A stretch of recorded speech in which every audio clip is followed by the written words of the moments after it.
गिबि गिबियावनो बर'नि निउस पर्टेल नायगिरि बयनिसिमबो सिबिनाय आरो खुलुमनायखौ बावहरग्रोबाय।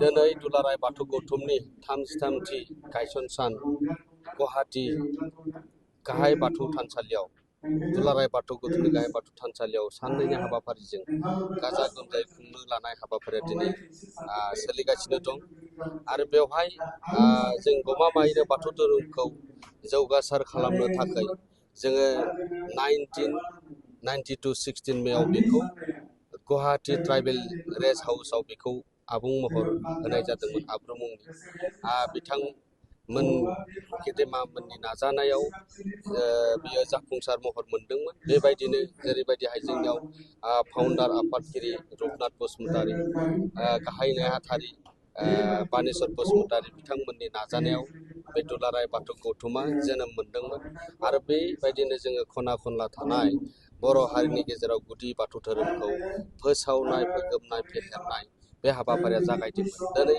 फैयै फैयै बर' माहारिनि गेजेराव गमामायैनो दिनै मोनसे मोजां बर' हारिनि राव, हारिमु, आसार खान्थि, धोरोम आरो सोलोंथाइखौ जों बर' हारिनि गेजेराव जोङो खामानि मावनो थाखाय दिनैनि समाव जों स्कप मोनदों आरो बिदिनो जों दिनै बर' हारिखौ जौगालांहोनो बाथौ धोरोमनि गेजेरजों जों दिनै सोलोंथाइ, आसार खान्थि बे बयखौबो बजबनानै जों दिनै आसामल' नङा, आसामनि बायजोआव थानाय वेस्ट बेंगल, मेघालय, बांला बर्डार, नेपालाव थानाय बर' हारिफोरनि जिखिनि बर' हारिफोरखौ जों खौसेथि खालामनानै खामानि मावनाय दिनैनि समाव दुलाराय बाथौ गौथुमा बे हाबाफारिखौ लाबोबाय थादों।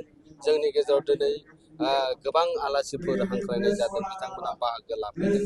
जोङो दिनै गोजोननाय मोनदों, मानो होनबा दिनै 33 जोनो गायसन सान फालिनाय बियो गमामायैनो जोंनि गेजेराव बाथौआरिफोरनि गेजेराव मोनसे राफोद मोनसे आफाद जानानै फैबाय आरो बर' हारिनि सिनस्रि हिसाबै जों दिनै दुलाराय बाथौ गौथुमा खामानि मावदों।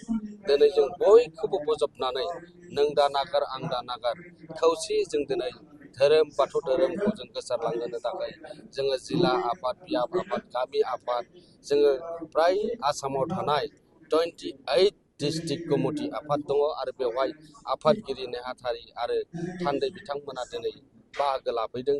बे गमामायैनो बाथौआरिफोरनि थाखाय मोनसे मोजां खौरां आरो बे रायजो राजाफोरनि थाखाय मोनसे मोजां खौरां।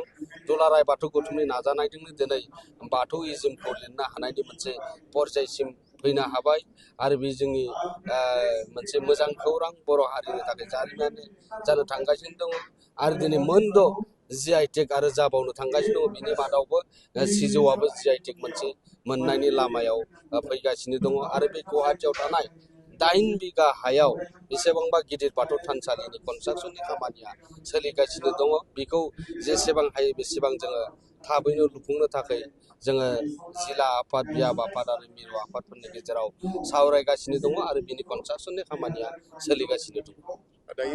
जोङो सानदों बे कास्टमारि ल'नि बाथ्राबो ओंखारदों UCCनि गेजेराव जे बेफोरखौ जोङो गमामायैनो जों बाथौआरि हिसाबै, बर' माहारि हिसाबै साननांगौनि बाथ्रा निस्सय दं होननानै सानदों। बेखौबो जोङो गुवार लेभेलाव सावरायनायनि गेजेरजों जोङो बेखौबो जों साननांगोन।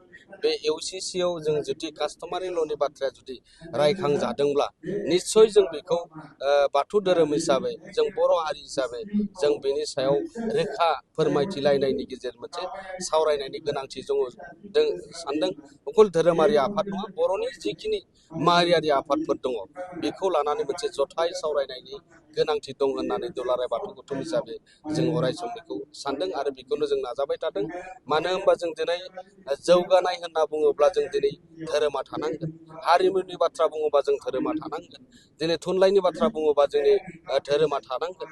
जों बयखौबो जोङो लानानै दिनै बाथौ धोरोमा दिनै जोनोम मोनदों आरो बे बर' हारिखौ जुदि गायसनमाननो गेरेमसा बर' माहारि हिसाबै गायसननांगौबा बाथौ धोरोमखौ नागारनानै बे मालाबाबो बाथौ धोरोम जानाय नङा आरो बेनिखायनो जोंनि बर'नि माहारियारि आफादफोरा जि बाथ्राखौनो सावराया मानो, खैफोद अलखदनि समाव जि बाथ्राखौनो सावराया मानो, दुलाराय बाथौ गौथुमखौबो जथायै लाफानानै बेफोरबायदि सावरायनाय माहारियारि आफादनि अर्गानाइजेसन होननानै बुंदों। दिनै दुलाराय बाथौ गौथुमाबो दिनै मोनसे माहारियारि आफाद। बर'नि गुदि बाथौ धोरोमानो जाबाय बाथौ धोरोम। बाथौ धोरोम थायोब्लासो जों दिनै राव हारिमु सोलोंथाइ गासैबो थागोन। बेनिखायनो जोंबो सानदों दुलाराय बाथौ गौथुमा मोनसे माहारियारि आफाद आरो बर'नि गुदि धोरोम। जायखिजाया बर'नि अलखद जेंना जेंसि जायोब्ला बे सावरायनायाव दुलाराय बाथौ गौथुमाबो बाहागो मोनफानांगौ होननानै जोङो दिनैल' बुङाखै, मोनफ्रोमबो जोङो सावरायमेल, मोनफ्रोमबो जिल्लानि डिस्ट्रिक्ट कमिटिनि मेल मिटिङाव बे बाथ्राखौ जों रोखा फोरमायबोगासिनो दङ।